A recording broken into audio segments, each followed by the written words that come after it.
मित्रों, मैं जानता हूं और आप सब भी जानते हैं कि पिछले 15 साल यानी 5 साल से पहले जब 15 साल कांग्रेस की सरकार रही तो उसमें सांप्रदायिकतावाद, अलगाववाद, स्टेटस कोइज्म इसका जन्म हुआ, इसकी बीज बोए गए और विकास को नकारने का काम किया।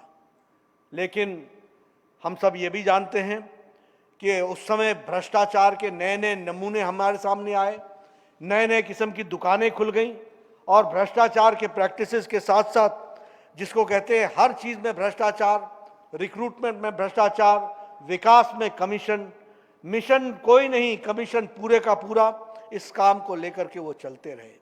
लेकिन असम की जनता ने भी उनको नकार दिया और भारतीय जनता पार्टी को स्वीकारा है इसके लिए। और एक बार नहीं, दो बार, दूसरी बार भी हमको चुनाव जीतने में सरकार के द्वारा किए गए विकास के कार्य, सर्बानंद सोनोवाल जी और हेमंत बिस्वा शर्मा जी के द्वारा किए गए कार्य पर जो सफलता मिली है, उसके लिए मैं फिर से असम की जनता को धन्यवाद देता हूं। मित्रों, मैं चुनाव के प्रचार में गया था और उस समय मैंने कहा था कि ये जो पॉलिटिकल टूरिस्ट हैं, ये सिर्फ चुनाव के समय दिखते हैं। और आज मैं फिर से कह सकता हूं कि चुनाव के बाद दूरों दूर, मीलों मील, दूर दूर तक कहीं भी ये कांग्रेस पार्टी और ये बद्रुद्दीन की पार्टियां अब दिखती नहीं है। ये पॉलिटिकल टूरिस्ट के रूप में आए थे और पॉलिटिकल टूरिस्ट के रूप में इन लोगों ने काम किया। और आज जब चुनाव हार गए और पॉलिटिकल टूरिज्म समाप्त हुआ और ये सब लोग अपना तंबू सब कुछ उठा करके निकल करके चले आए, अब इनको असम की जनता से कोई लगाव नहीं है। और इसीलिए मैं कहा था कि they are the political tourist who come during the election time and they are not to be seen with the people of Assam। ये हमने उस समय कहा था और ये बात आज सिद्ध होती है। मुझे दुख के साथ कहना पड़ता है, आपने सबने कांग्रेस पार्टी का वो टूल किट देखा होगा। उस टूल किट में क्या लिखा है? उसमें लिखा है कि योग को और असम के टी को बदनाम करो, यानी जिससे हमारी दुनिया में ख्याति होती है, कोई कांग्रेस के लोगों को माफ नहीं करेगा। प्रधानमंत्री मोदी जी यहां योगा को देश के पटल से उठा करके विश्व के पटल पर पहुंचाते हैं। आप सब लोग मेहनत करके असम की टी को दुनिया में स्थापित करते हैं और कांग्रेस पार्टी का टूल किट कहता है कि योग को और टी को, असम के टी को बदनाम करो। ये काम इन्होंने किया है, इनको कोई माफ करने वाला नहीं है। लेकिन भारतीय जनता पार्टी ने मंत्र पकड़ा मोदी जी के नेतृत्व में, सबका साथ, सबका विकास, सबका विश्वास, development of all, appeasement of none. सबका डेवलपमेंट करेंगे लेकिन अपीजमेंट नहीं करेंगे, तुष्टीकरण नहीं करेंगे। सबका साथ लेंगे, सबका विकास करेंगे, सबको आगे बढ़ाएंगे, लेकिन सबका साथ लेते लेते कोई भी अपीजमेंट नहीं करेंगे। इस बात को हमको ध्यान में रखना चाहिए। लेकिन कांग्रेस पार्टी ने चुनाव में भी क्या किया और आगे भी क्या किया? उन्होंने यही किया कि जब वो मिले तो उन्होंने जब उन्होंने काम किया तो क्या किया? यही किया कि समाज को बांटने का काम किया। Divide the society with the seeds of communalism. सांप्रदायिकतावाद के साथ ये बीज बो। और बड़े मजे की बात देखिए, जब अहोम के क्षेत्र में आगे बढ़े तो उन्होंने चाय बागान में दूसरी बात कही, अहम के क्षेत्र में दूसरी बात कही, और जब वो बदरुद्दीन के इलाके में पहुंचे तो गले मिलकर के तीसरी बात कही। ये इनका बहरूपिया चेहरा रहा। लेकिन असम की जनता जानती है, सिरे से इनको नकार दिया गया और भारतीय जनता पार्टी को स्वीकार किया। इसके लिए मैं पुनः फिर से असम की जनता को हम बधाई देना चाहते हैं। अभी सेकेंड फेज कोविड का आया है, कहां चले गए पॉलिटिकल टूरिस्ट? कोई दर्शन देता है? कोई मिलता है? मैंने पहले भी कहा, मैं फिर से दोहराता हूं कि सारी पार्टियां क्वारंटाइन हो गई, सारी पार्टियां आइसोलेशन में चली गई और कुछ पार्टियां तो आईसीयू बेड तक पहुंच गई।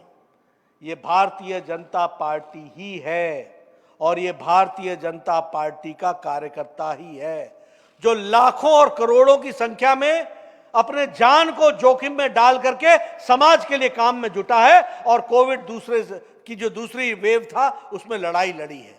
लेकिन कांग्रेस पार्टी के लोग नदारत हो गए, दर्शन नहीं दिए।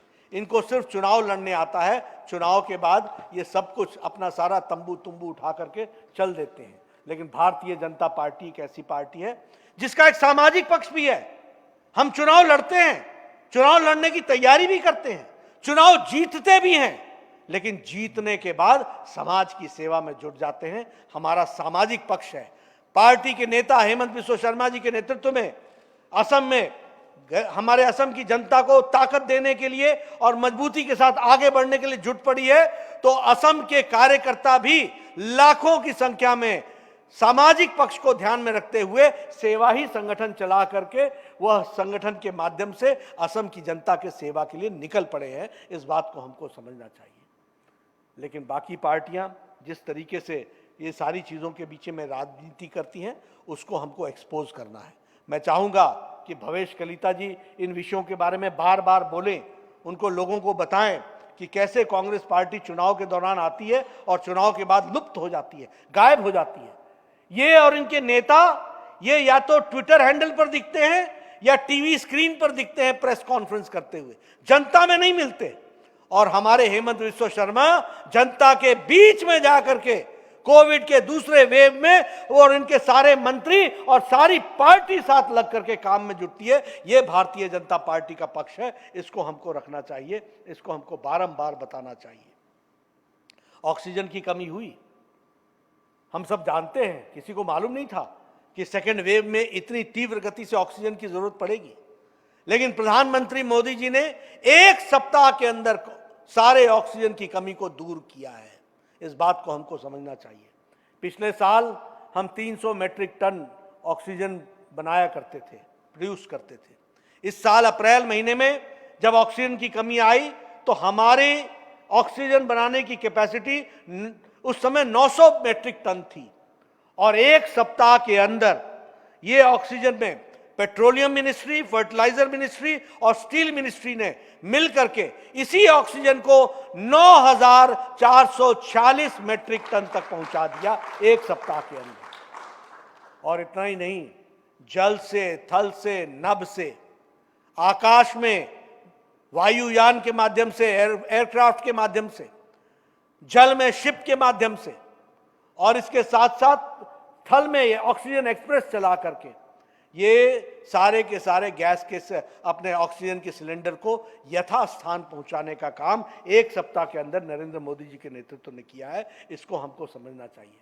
लगभग 1400 सॉर्टीज की गई, यानी हमारे एयरक्राफ्ट्स ने, एयरफोर्स के एयरक्राफ्ट्स ने 1400 उड़ान भरी। उसी तरीके से बड़ी संख्या में ऑक्सीजन एक्सप्रेस चली, उसी तरीके से शिप के माध्यम से